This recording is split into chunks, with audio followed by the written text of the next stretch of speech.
Now you see in the music teams or in worship teams, okay. Now we call it music teams, okay.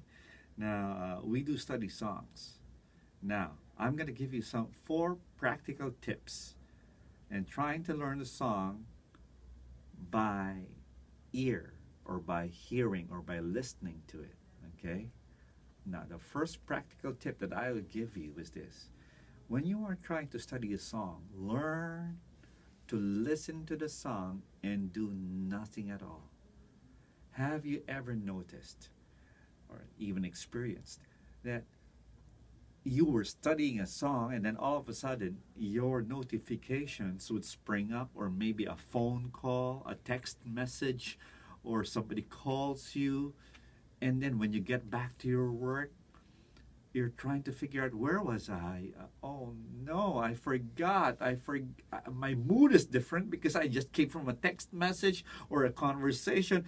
My imagination, my hearing is distracted. So it's either I'm gonna start from the beginning again, or because I'm in a different mood already, I gotta do something else. I just drop what I'm doing right now. So you get distracted. So I'm telling you, when you are studying a song, okay, when you're studying a song, do not do anything.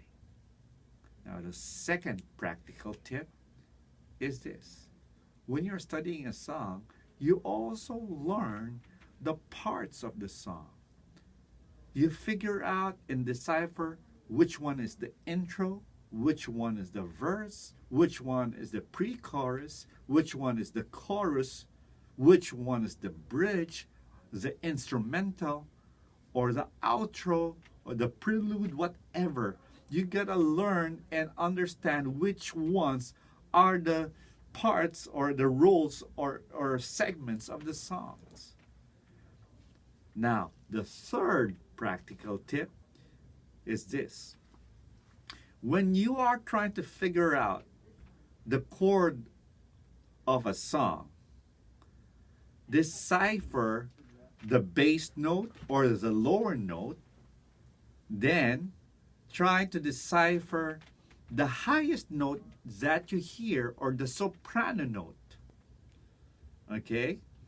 And also try to consider to find and listen and decipher what the melody is on that certain point of that song wherein the chord is being played. So you see, if you have the bass or the lowest note already, and you hear the highest note, for example, this, now you got 2 notes already, you would just try to, have a trial and error. Is this a minor chord or a major chord? But all the more, if you are able to decipher the melody of the song, you will be able to figure out if it's a major or a minor. Now, the fourth practical tip that I'm going to give you is this: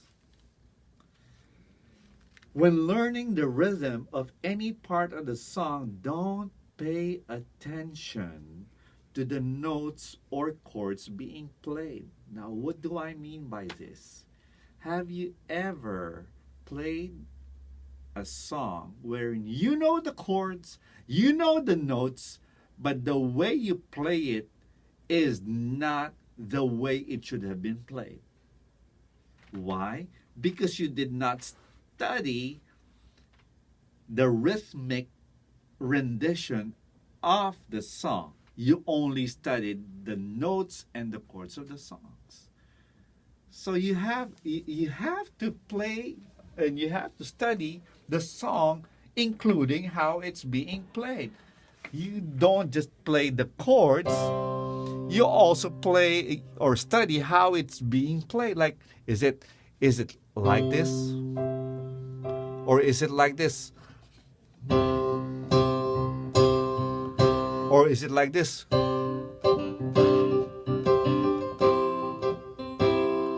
You see, you gotta study the rhythmic part of the songs as well. Now, The last practical tip that I'm going to give you is very simple. Save lead breaks or solos for last. Why? Why do we say so? Come to think of it. How can you be sure of your solo notes? Okay, your solo, the notes that you are playing, how can you be sure if it is correct if you don't even know the chords of the song or of that part in particular? You see, if you know the chords already, then you know where the solo part or the melody of that song is going through, is where the scales are running. So it is easier that when you have a solo, try to figure out the chords first, and then you study your solo part.